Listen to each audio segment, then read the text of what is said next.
Hi, I'm holistic nutritionist Amy Ritchie, and today we are going to be talking about how to make the perfect salad. One of the things that I often hear from my clients is that they don't like salad, salad's boring, so today we're going to talk about my formula to make a salad that you're going to love. So step one is to get some greens. So often I see salads that are like 90% greens, and then you're just sort of chewing and chewing and chewing, and there isn't so much flavor involved. So I like to do about 25% greens in my salad. So in here I've got a mix of baby spinach, baby kale, but you can also use things like arugula, Swiss chard, whatever your favorite greens are.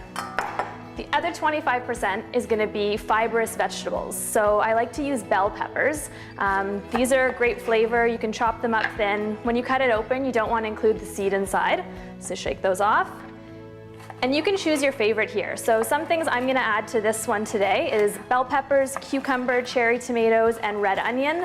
But if you like broccoli, cauliflower, Brussels, mushrooms, those are all great examples of fibrous vegetables to fill that other 25% of the bowl. So we're going to get some of these yellow peppers in here today. And next I'm going to put in some of the cucumber.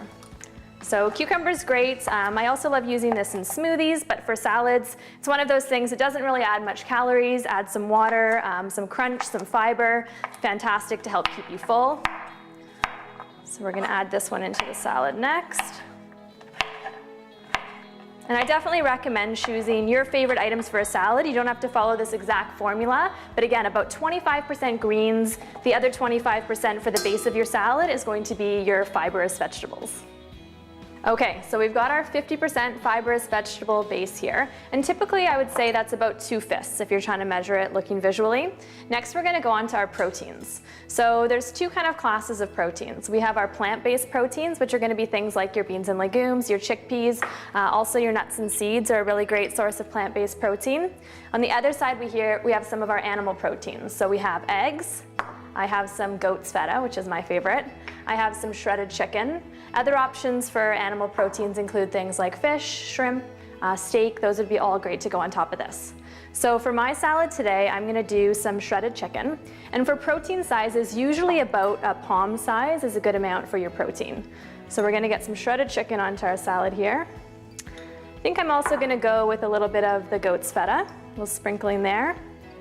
And then a few pine nuts, because I love pine nuts on a salad. And again, you make this salad what you want it to be. Use your favorite ingredients, and that's gonna make you wanna eat it.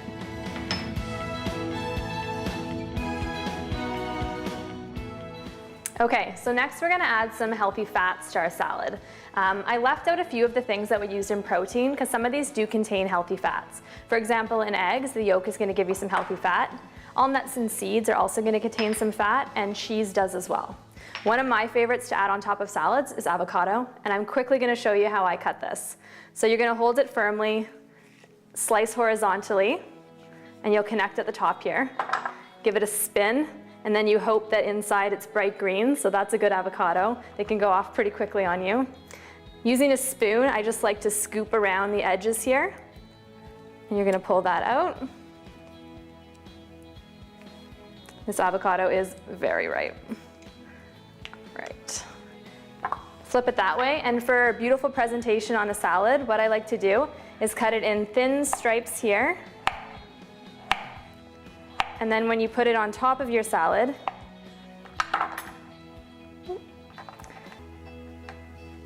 you can lay that all out, and I will show you in a second here. And there's our avocado.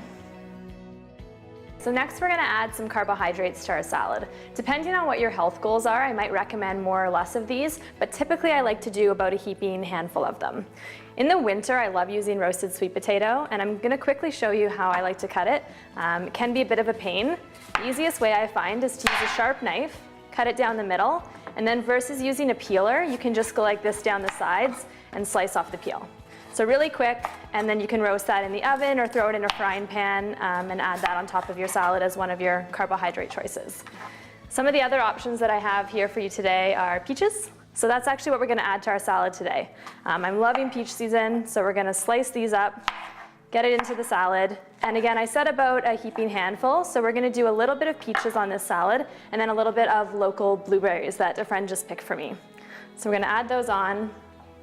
We're going to top with a bit of blueberries. And some other things you could do as well are grains. So if you tolerate grains well, you can use things like rice and quinoa on top, or any other fruit. So I love using mango, apples, strawberries, all on there as well. So this is our salad with our protein, fat, carbs, and veggies.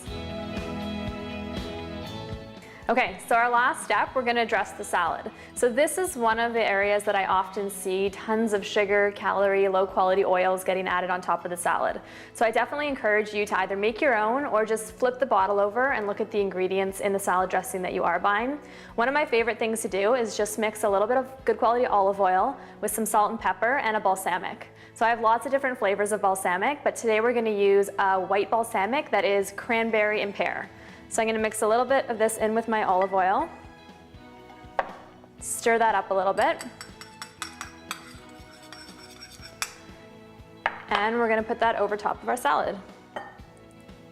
So I would say usually about 1 to 2 tablespoons is a good amount when you're having a combination of olive oil and vinegar in there. And then finally we're gonna do a couple fun toppings. So I've got some crispy chickpeas here, and you can either make these yourself, so really inexpensive, or you can buy them pre-made if you wanna save some time. So we're gonna get a few crunchy chickpeas on there. They're kind of like a crouton, a healthy crouton for your salad. Then we're gonna add a little bit of hemp hearts. I love these because they are high in protein, but they also have omega-3s, which is a really good quality fat, and they're friendly for vegetarians as well. Bit of those on top, and then last but not least, some dried cranberries. So I'm gonna top that off. And we have one of my favorite salads. So if you've been eating iceberg lettuce topped with some chopped tomatoes and cucumber and thinking you hate salad, I encourage you to try creating your own using some of the ingredients that we talked about today and make your own favorite summer salad.